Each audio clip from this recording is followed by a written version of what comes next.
कैसे हो बच्चों। मैं संदीप कुमार मिश्रा एक बार फिर से आपका दक्ष एजुकेशन लाइव पे स्वागत करता हूं। आज का इंग्लिश का क्लास बहुत मजेदार होने वाला है क्योंकि आज हम लोग बात करने वाले हैं कॉमन एरर्स के।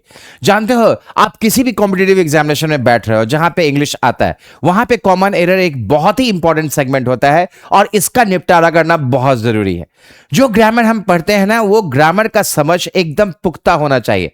अगर उस ग्रामर की वजह से आपने जो समझा है वो अगर आपको सेंटेंस में दिखाई देता है तो आपके काम का, नहीं दिखाई देता है तो आपके किसी काम का नहीं। तो आज चलो कुछ हम लोग ऐसे क्वेश्चंस पे काम करते हैं जो एग्जामिनेशन में बराबर पूछे जाते हैं, रेगुलर के बेसिस पे पूछे जाते हैं, और उनको देखते हैं कि हम लोग कंट्रोल कैसे करते हैं। बेसिक सब्जेक्ट वर्ब एग्रीमेंट से लेके आगे की कहानी को भी हम लोग समझेंगे और छोटे छोटे क्वेश्चंस के साथ करके जाएंगे, डिटेल्स में समझते हुए जाएंगे ताकि वो परमानेंटली हमारा होके जाए। राइट बच्चा, तो करते हैं जर्नी की शुरुआत। लेकिन उससे पहले एक इंफॉर्मेशन आपके लिए आपके स्क्रीन पे है कि होली के बाद दो बैचेस शुरू हो रहे हैं, एक 9 मार्च से, एक 11 मार्च से। 9 मार्च से शुरू होने वाला बैच का जो टाइम है वो 9 बजे से लेके 11 बजे का है, और 11 मार्च से जो शुरू हो रहा है वो सुबह 7 बजे से लेके 9 बजे का है। तो अपना जो कहते हैं ना, नाम रजिस्टर करा लो ताकि ये मौका, ये अपॉर्चुनिटी आपसे छूट ना जाए। जितनी जल्दी आप ज्वाइन करोगे उतनी ही जल्दी आप एग्जामिनेशन निकालने के पोजीशन पे पहुंच पाओगे, अपने आप को उस लेवल पे लेके जाओगे जिस लेवल पे एग्जामिनेशन को क्रैक करना बहुत इजी हो जाता है। और आप जानते हो, और दक्ष इसी बात के लिए फेमस है कि हम हैंड होल्ड सपोर्ट देते हैं। हम आपका हाथ पकड़ के आपको उस जर्नी में लेके चलते हैं और आपको एग्जामिनेशन तक नजदीक पहुंचा के लेके जाते हैं। और यही वजह है कि जो हमारा जो कोट मार्क है, जो हमारा बेसिक कोटेशन है, वो है सरकारी नौकरी की ना होगी टेंशन जब हो दक्ष में एडमिशन। तो चलो आज की जर्नी की शुरुआत करते हैं। आज देखो हमारा पहला क्वेश्चन आपके स्क्रीन पे आ गया, इसको ध्यान से देखिएगा। क्या कह रहा है? The famous film star accompanied by his support staff. और देखो यहां पर इसने क्या किया, यहां पर इसने ए किया। देखो ये 3-4 पार्टों में बटा हुआ है, ए बी सी डी। जिस पार्ट में गलती होती है ना, उस पार्ट को बस आपको बता देना है कि यहां पे गलती है, और जो पार्ट है वही हमारा आंसर हो जाता है। राइट बच्चा, पहला ए सेक्शन में हमारा सेंटेंस क्या कह रहा है? The famous film star accompanied by his support staff. तो देखो हम लोगों ने जो रूल पढ़ा है, आपने अच्छे तरीके से समझा है कि जहां पर सेंटेंस में accompanied बाय एक कंजक्शन है जिसके मदद से जब सेंटेंस के दो हिस्से को जोड़ा जाता है, दो पार्ट को जोड़ा जाता है, तो accompanied बाय के केस में ये पहला हिस्सा हमारा फर्स्ट सब्जेक्ट होता है और इससे दूसरा वाला ये हमारा सेकंड सब्जेक्ट हो गया। तो accompanied बाय के केस में जो हमारा सेकंड सब्जेक्ट होता है उसका वर्ब के लिए कोई लेना देना नहीं होता। जो हमारा फर्स्ट सब्जेक्ट होता है वही हमारा मेन सब्जेक्ट होता है। आप यहां पे देख सकते हो the famous film star. Famous film star मतलब फिल्म स्टार एक है, यानी कि सिंगुलर होने की बात कर रहा है। तो हमारा जो मेन सब्जेक्ट हो गया वो सिंगुलर हो गया। तो अब इसके साथ जो वर्ब चाहिए वो वर्ब भी हमारा क्या होना चाहिए? सिंगुलर होना चाहिए। तो देखो जब हम लोग बी पार्ट में आते हैं तो देखो यहां पे क्या लिखा हुआ है? आर। तो ये आर जो हो गया गलत, क्योंकि हमारा पहला सब्जेक्ट मेन सब्जेक्ट है और फिल्म स्टार सिंगुलर है, इसीलिए यहां पे आर की जगह पे क्या हो जाएगा? इज। और ये किस पार्ट का हिस्सा है? ये बी पार्ट का हिस्सा है, इसीलिए हमारा जो सही आंसर हो जाएगा वो क्या हो जाएगा? B will be the right answer. I am sure ये आपको अच्छे से समझ में आ गया। ठीक है बच्चा, ठीक है। accompanied बाय के अलावा और भी कई कंजक्शंस होते हैं जो इसी तरीके से काम करते हैं, और आपको पता है मैंने आपको इससे पहले डिटेल में बताया है कि इसके अलावा as well as along with और बहुत सारे कंजक्शंस है, उसका पूरा डिटेल बताया है, आप देख लीजिएगा। इस केस में जो हमारा पहला सब्जेक्ट होता है वो मेन सब्जेक्ट होता है, और यहां पहला सब्जेक्ट सिंगुलर है, इसीलिए हमारा वर्ब क्या हो जाएगा? सिंगुलर हो जाएगा। तो आर की जगह इज होगा, और ये बी पार्ट का हिस्सा है, इसीलिए हमारा सही जवाब क्या हो जाएगा? B will be the right answer. Right बच्चा, चलो मूव करते हैं हम लोग नेक्स्ट क्वेश्चन की तरफ। नेक्स्ट क्वेश्चन हमारा क्या कह रहा है? द लॉयर से। अब तो आगे बढ़ने की जरूरत ही नहीं है। देखो हमारा प्रॉब्लम तो यहीं पे सॉर्ट आउट हो गया। देखो हमारा सब्जेक्ट यहां पे क्या है? लॉयर। और लॉयर जब हम लोग कह रहे हैं तो हम यहां पे एक वकील की बात कर रहे हैं, तो ये सिंगुलर हो गया। और सिंगुलर के साथ हमारा ग्रामर का रूल क्या कहता है कि सिंगुलर सब्जेक्ट अपने साथ हमेशा सिंगुलर वर्ब लेता है। और सिंगुलर वर्ब जब आप मेन वर्ब लेके आते हो ना, तो मेन वर्ब के केस में जब वर्ब के साथ एस और ईएस का प्रयोग होता है तब ये हमारा वर्ब का 5वां रूप होता है और ये हमारा सिंगुलर फॉर्म होता है। राइट बच्चा, तब ये क्या होता है हमारा, ये सिंगुलर फॉर्म होता है। तो सिंगुलर के साथ हमेशा सिंगुलर लगेगा, इसीलिए से जो है ये गलत हो गया। यहां पे हमें क्या करना होगा, सेज करना होगा। तो says will be the right answer. तो हमारा सही जवाब क्या हो जाएगा, सेज। और ये किस हिस्से में है, ए पार्ट में है, इसीलिए हमारा सही जवाब क्या हो जाएगा, A will be the right answer. A सही जवाब हो जाए। और हमें पता है कि जो एग्जाम में क्वेश्चंस पूछे जाते हैं वहां पे जो पहली गलती मिल गई उसके बाद आगे देखने की जरूरत ही नहीं होता, क्योंकि हमारा वही एरर होता है। एग्जाम वाले क्वेश्चन में एक ही गलती रहती। तो आई होप ये समझ में आ गया बच्चा, कोई प्रॉब्लम नहीं है। ठीक है, आगे चेक भी कर लेते हैं हम लोग। देखो यहाँ पे दूसरे सब्जेक्ट के रूप में देयर का यूज किया गया है। आपको पता है देयर एक डमी सब्जेक्ट है, और देयर के केस में जो वर्ब लगता है वो वर्ब के बाद आने वाले के हिसाब से लगता है।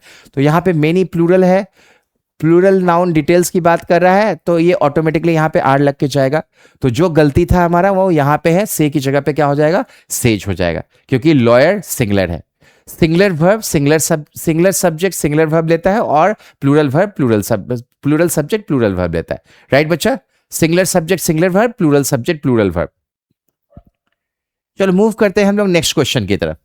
देखिए यहां पे क्या कह रहा है, we should not forget that we have a right to criticise. ठीक है, यहां तक तो कोई दिक्कत नहीं है। यहां पे वी के साथ शुड लगा हुआ है, ठीक है, वी के साथ हैव लगा हुआ सही है, but at the same time, ठीक है, at the same time each of us. चलिए अब यहां पे ईच ऑफ अस कह रहा है, मतलब ईच ऑफ अस का इस्तेमाल हो गया, और ईच के साथ हैव लगाया हुआ है, तो मिल गया गलती हमारा।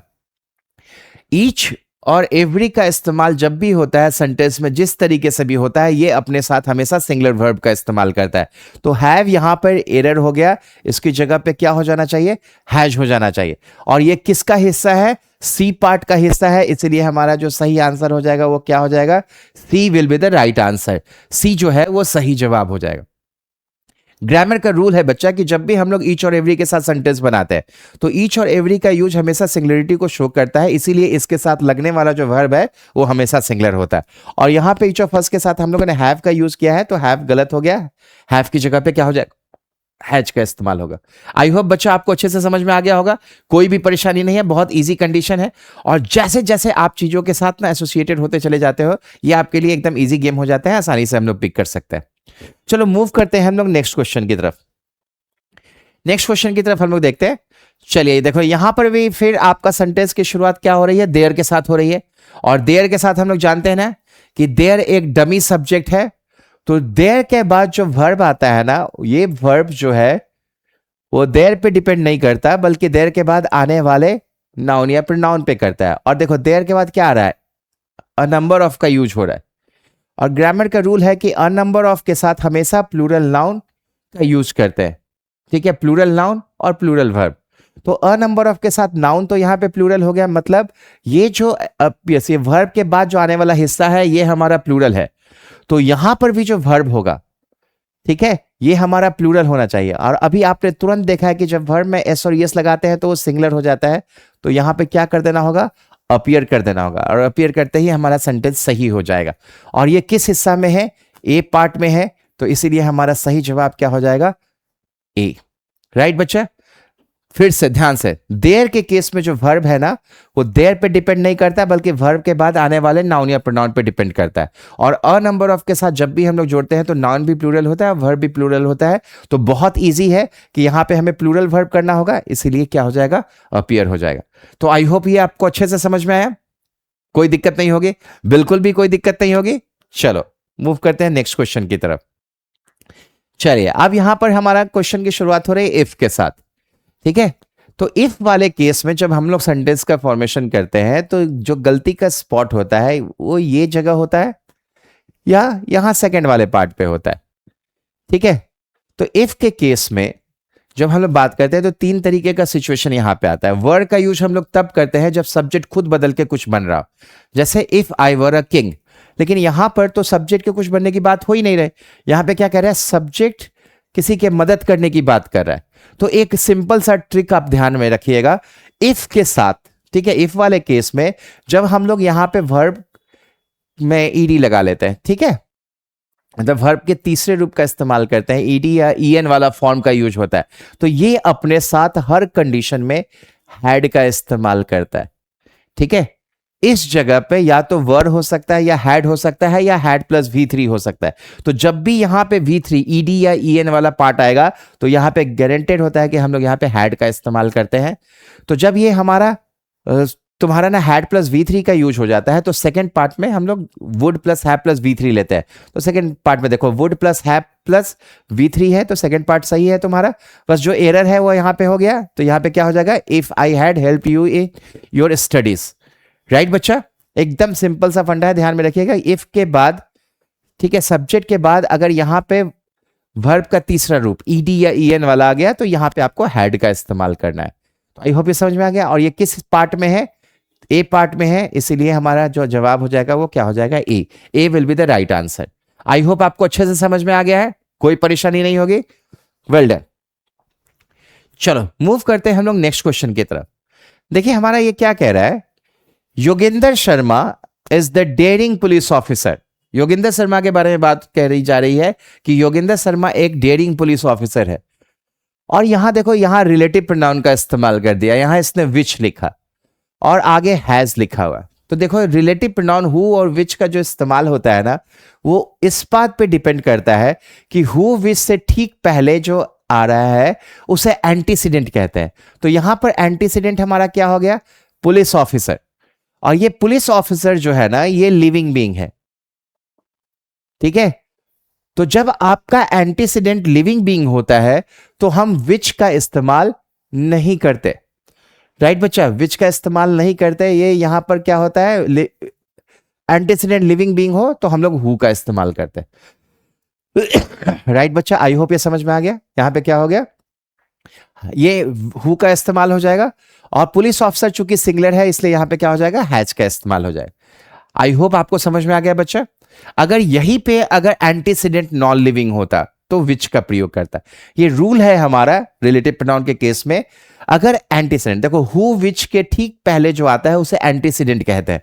अगर एंटीसीडेंट सिंगुलर लिविंग होता है तो हम लोग हु का प्रयोग करते हैं, एंटीसीडेंट नॉन लिविंग होता है तो विच का इस्तेमाल करते हैं। एंटीसीडेंट सिंगुलर होता है तो आगे सिंगुलर वर्ब लगता है, एंटीसीडेंट प्लूरल होता है तो आगे प्लूरल वर्ब लगता है। और यहां पे पुलिस ऑफिसर लिविंग बीइंग है इसीलिए विच को बदल के क्या करना होगा, हु। और पुलिस ऑफिसर सिंगुलर है इसीलिए क्या करना होगा, हैज का इस्तेमाल करना होगा। तो आई होप ये आपको समझ में आया। तो आज हम लोगों ने ये 6 कंडीशंस देखे, 6 तरीके के क्वेश्चंस देखे कि इसको कैसे बनाते हैं। आप इन क्वेश्चंस को अगर आप सेट पलट के देखोगे तो ये बराबर एग्जाम में पूछे जाने वाले क्वेश्चंस है। एंड आई एम श्योर कि आपको ये अच्छे तरीके से समझ में आ गया है। इस तरीके से रिलेटेड कोई भी क्वेश्चन अगर आपके सामने में आएगा तो आप उस पोजीशन पे हो कि आप आसानी से ऐसे क्वेश्चन को बना सकते हो और पूरा ठीक करके आ सकते हो। तो है ना, एरर ढूंढना चुटकियों का काम, आसानी से हम लोग ढूंढ सकते हैं ना। तो बच्चा, मैं इसीलिए कहता हूं कि ध्यान से ग्रामर को इस तरीके से पढ़ो ना कि सेंटेंस में ग्रामर तुमको आसानी से दिखना शुरू हो जाए, जो गलतियां हैं वो आसानी से तुम्हारे नजर के सामने आ सके, और तब एरर ढूंढना तुम्हारे लिए एकदम चुटकियों का काम हो जाएगा। तो आई एम श्योर आपको बहुत मजा आया होगा, आपने बहुत अच्छी चीज सीखी है। तो आपको मजा आया और अगर आपने अच्छे तरीके से इसे सीखा है तो आप इस वीडियो को उन लोगों तक पहुंचाइए जो एग्जामिनेशन के लिए तैयारी कर रहे हैं, प्रिपरेशन कर रहे हैं और उनके पास रिसोर्सेस कम है। तो जब ये उनके पास ये संसाधन पहुंचेगा तो ये उनके लाइफ में एक वैल्यू ऐड करेगा। तो आई एम श्योर कि आप ये करने वाले हैं। तो कृपया करके वीडियो को लाइक करें, शेयर करें, सब्सक्राइब करें और इसको फैला दे चारों तरफ। ठीक है, तो विद दिस संदीप कुमार मिश्रा आज लेता है आपसे विदा। फिर मिलता है अगले वीडियो में कुछ नई जानकारी के साथ जो आपके एग्जामिनेशन को निकालने के लिए बहुत बड़ा मददगार साबित होगा। Thank you, have a nice time and take care of yourself.